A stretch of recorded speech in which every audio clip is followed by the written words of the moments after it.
Tudo bem, meus amores? Hoje nós vamos aprender a calcular massa molecular ou massa da íon fórmula.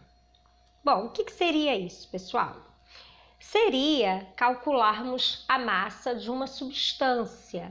E por que a gente vai aprender a calcular a massa molar ou da íon fórmula?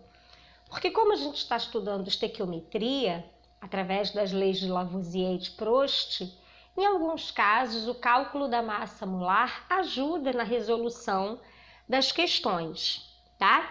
No próximo vídeo eu vou fazer a relação de uma questão de estequiometria com a massa molar, tá? Primeiro eu vou ensinar vocês como faz esse cálculo. Esse cálculo é muito simples, pessoal. Nós vamos fazer a soma das massas atômicas dos elementos que estiverem envolvidos na fórmula. Por exemplo, se eu quiser descobrir a massa da molécula da água, quais são os elementos químicos envolvidos ali? Hidrogênio e oxigênio. Então, eu preciso somar as massas atômicas do hidrogênio e do oxigênio. Essas massas atômicas, elas são fornecidas, tá? A gente não tem que adivinhar e nem memorizar. A gente encontra essas massas na tabela periódica. Agora, dependendo da questão, dependendo do exercício, essas massas são fornecidas para que vocês façam apenas os cálculos, ok? E claro, pessoal, a gente tem que levar em conta a quantidade de elementos envolvidos.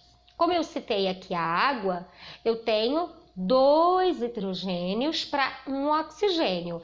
Então, quando eu fizer o somatório das minhas massas atômicas, eu tenho que multiplicar a massa atômica do hidrogênio por 2, porque eu tenho 2 elementos ali, tá? Então, vamos ver aqui um exemplo.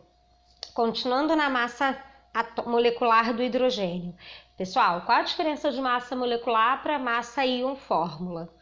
Vai depender do composto, né? Se o composto for molecular, a gente fala massa molecular.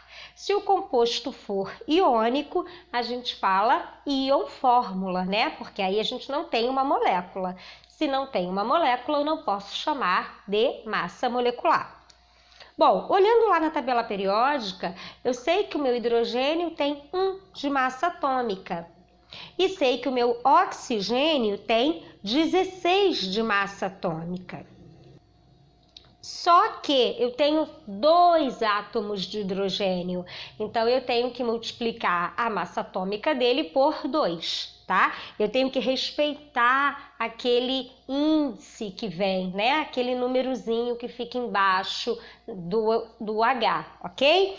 Então, 1 vezes 2, 2. Mais 16 do oxigênio, 18. Pronto, a massa molecular da minha água é 18. É só isso, galera, não tem mistério. Vamos ver mais um exemplo.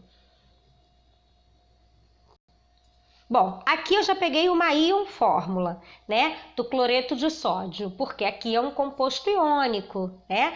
Faz uma ligação iônica, então eu não posso chamar de molécula. Bom, lá na minha tabela periódica eu vejo que a massa atômica do meu sódio é 23 e a massa atômica do meu cloro é 35,5. Se eu só tenho um sódio, se eu só tenho um cloro, não preciso fazer multiplicação nenhuma. Eu somo essas duas massas. A massa do íon fórmula do meu cloreto de sódio é 58,5. Só isso, galera, simples assim. Vamos a mais um exemplo. Bom, aqui eu peço a massa molecular da ureia, tá? CONH2. 2 é a ureia. Então, aqui ele pede para você calcular. Não importa o nome, pessoal, você vai ver a massa atômica de cada um dos envolvidos. Lá na tabela, a massa atômica do carbono, 12.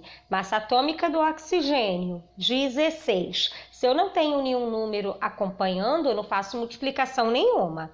Massa atômica do meu nitrogênio. O meu nitrogênio tem a massa atômica de 14, só que eu tenho 2 nitrogênios, porque ele está entre parênteses. Eu tenho o número 2 fora do parênteses. Isso significa que tudo que está dentro do parênteses eu tenho 2 vezes, tá?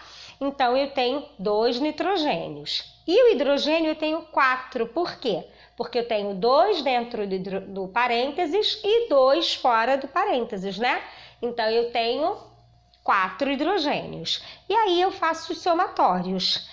12 mais 16, eu faço aqui mais 28 porque eu tenho 2 nitrogênios e mais 4 porque eu tenho 4 hidrogênios. Somando tudo dá 60. Então, a minha massa molecular da ureia é 60.